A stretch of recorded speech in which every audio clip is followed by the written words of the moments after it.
Super TET की बेहतरीन तैयारी करने के लिए सब्सक्राइब करें हमारा channel exam dose. Good morning friends, मैं हूं नितेश और आप सबका एक बार फिर से स्वागत है हमारे लर्निंग चैनल एग्जाम डोज में। और जैसा कि दोस्तों हम देख रहे हैं आजकल इतिहास, और कल मैंने आपको बताया था भारत में यूरोपियों का आगमन, और आज हम बात करेंगे मौर्य काल की। उम्मीद करता हूं आपकी इतिहास की तैयारी अच्छी हो रही होगी। तो आज हम बात करेंगे मौर्य काल के कुछ प्रमुख क्वेश्चंस, कुछ अच्छी बातों के बारे में भी देखेंगे, और ऐसे ऐसे क्वेश्चंस देखेंगे जो अक्सर एग्जाम्स में पूछे जाते हैं। तो चलिए स्टार्ट करते हैं हमारा आज का टॉपिक मौर्य काल, और बिना टाइम वेस्ट किए बढ़ते हैं और शुरुआत करते हैं हमारे आज का क्वेश्चन। आज का क्वेश्चन हमारा सबसे पहला और सबसे प्रमुख, चाणक्य का अन्य नाम क्या था? सभी चाणक्य के बारे में जानते हैं, उनकी बातों के बारे में सुना है, फॉलो करते हैं, लेकिन उनका दूसरा नाम भी था, और वो क्या था? भट्ट स्वामी, विष्णुगुप्त, राजशेखर या विशाखदत्त?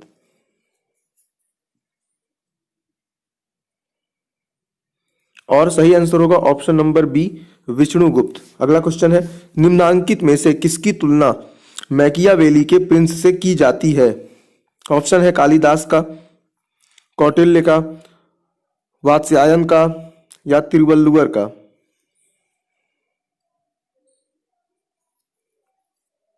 और सही आंसर होगा ऑप्शन नंबर बी, कौटिल्य का अर्थशास्त्र। अगला क्वेश्चन देखेंगे, वह शासक कौन था जिसने राज सिंहासन पर बैठने के लिए अपने बड़ी भाई की सुसीम की हत्या की थी? ऑप्शन है अशोक, अजातशत्रु, कनिष्क और सिमुक। और सही आंसर होगा ऑप्शन नंबर ए, अशोक। जी हाँ, सम्राट अशोक ने राज सिंहासन पर बैठने के लिए अपने बड़े भाई सुसीम की हत्या की थी। आगे देखते हैं, कौटिल्य या चाणक्य किसका प्रधानमंत्री था? चंद्रगुप्त दो, चंद्रगुप्त मौर्य, अशोक या अजातशत्रु? ये क्वेश्चन भी एग्जाम्स में बहुत बार पूछे गए हैं, और इसका सही आंसर होगा option number B, Chandragupta Maurya का। अगला क्वेश्चन देखें, कलिंग विजय के उपरांत अशोक महान ने निम्नलिखित किस धर्म को अंगीकार कर लिया था? जूडिज्म, बौद्ध, हिंदू या जैन? ये क्वेश्चन भी बहुत बार पूछा गया दोस्तों, और इससे जुड़ी कहानी भी हमारे स्कूल में पढ़ाई जाती थी। और सही आंसर होगा, जैसा कि आप सबको पता है, ऑप्शन नंबर बी, बौद्ध धर्म। आगे बढ़ते हैं,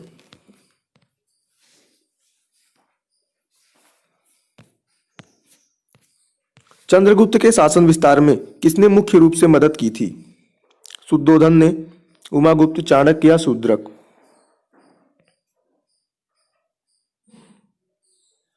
और इसका भी सही आंसर होगा ऑप्शन नंबर सी, चाणक्य। आगे बढ़ते हैं, सांची किस कला व मूर्तिकला का निरूपण करता है?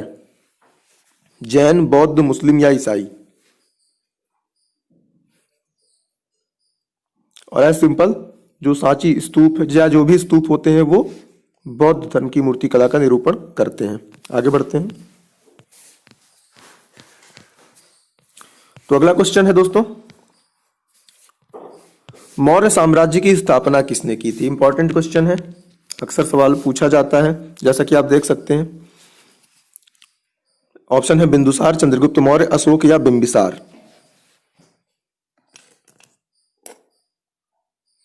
और इसका सही आंसर होगा option number B, Chandragupta Maurya. अगला क्वेश्चन देखेंगे, मौर्य साम्राज्य में प्रचलित मुद्रा का नाम क्या था? पर्ण, तोल, काकड़ी या दीनार?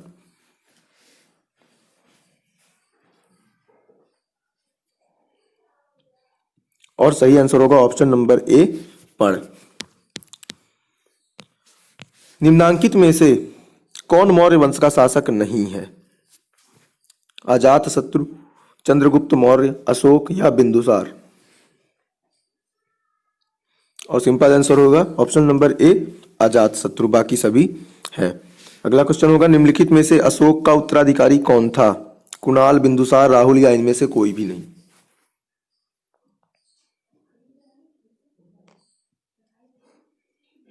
और इसका सही आंसर होगा option number A, Kunal. Next है, मुद्रा राक्षस का लेखक निम्न में से कौन है? अश्वघोष, विशाखदत्त, कालिदास या भास?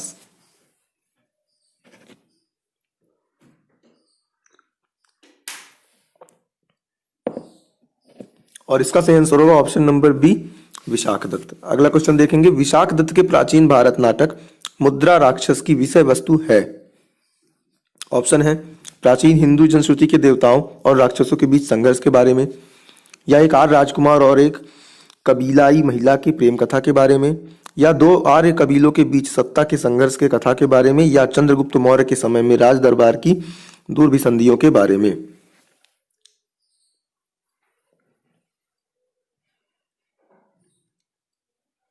और सही आंसर होगा option number D, Chandragupta Maurya के समय में राज दरबार की दुर्विसंधियों के बारे में। आगे बढ़ते हैं दोस्तों, निम्नलिखित किस शहर में अशोक के शिलालेख नहीं है? गिरनार, कंधार, पाटलिपुत्र या टोपरा।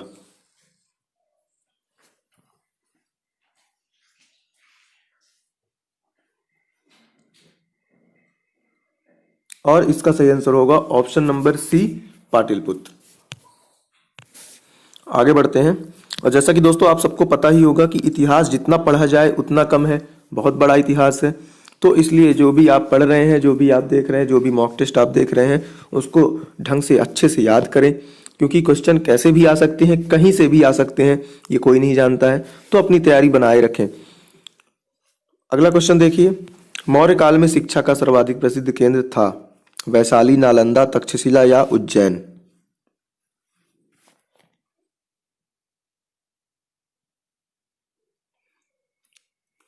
और सही आंसर होगा ऑप्शन नंबर सी, तक्षशिला।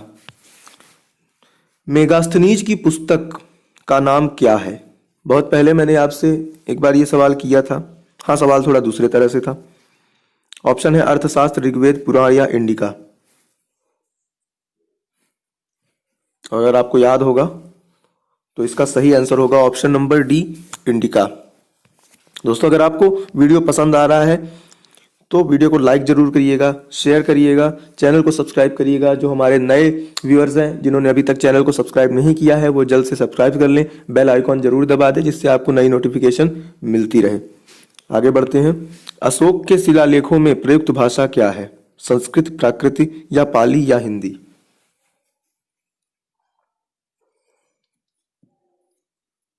और इसका सही आंसर होगा ऑप्शन नंबर बी, प्राकृत। आगे देखेंगे, कौटिल्य के अर्थशास्त्र में किस पहलू पर प्रकाश डाला गया है? आर्थिक जीवन, राजनीतिक नीतियां, धार्मिक जीवन या सामाजिक जीवन। ये क्वेश्चन भी इंपॉर्टेंट है और काफी बार एग्जाम्स में पूछा जा चुका है।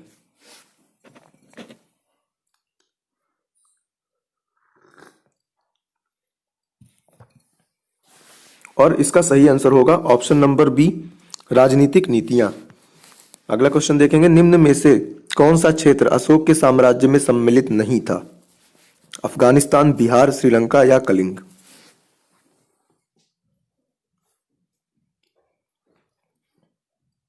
और सही आंसर होगा ऑप्शन नंबर सी, श्रीलंका। आगे बढ़ते हैं, पाटलिपुत्र को किस शासक ने सर्वप्रथम अपनी राजधानी बनाई थी? चंद्रगुप्त मौर्य ने, अशोक ने, चंद्रगुप्त विक्रमादित्य ने या कनिष्क ने।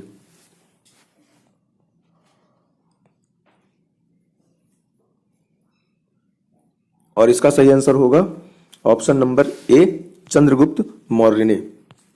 पाटलिपुत्र में स्थित चंद्रगुप्त का महल मुख्यतः बना था ईंटों का, पत्थर का, लकड़ी का या मिट्टी का।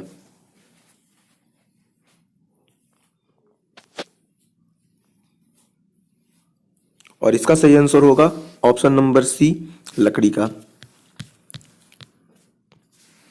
किस अभिलेख से यह साबित होता है कि चंद्रगुप्त का प्रभाव पश्चिम भारत तक फैला हुआ था? अच्छा क्वेश्चन है। ऑप्शन है कलिंग अभिलेख, अशोक का गिरनार अभिलेख, रुद्रदमन का जूनागढ़ अभिलेख या अशोक का सोपारा अभिलेख।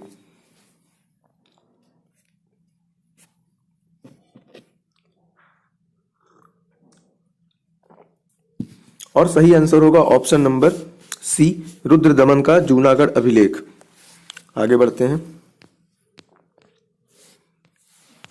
केवल वह स्तंभ जिसमें अशोक ने स्वयं को मगध का सम्राट बताया है वह कौन सा है? मस्की का लघु स्तंभ, रुम्नदेई स्तंभ, क्वीन स्तंभ या भाब्रू स्तंभ।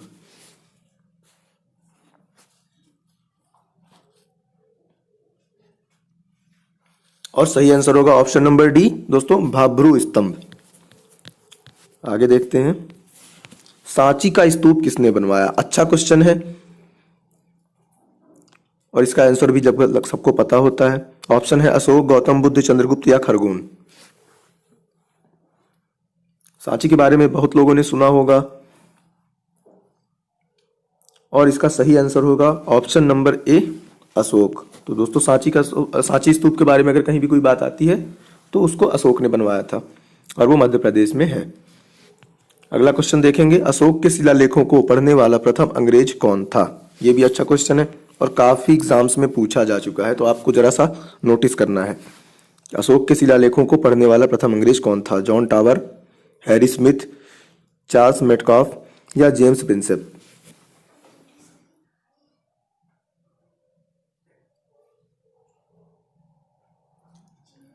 और सही आंसर होगा option number D, James Prinsep.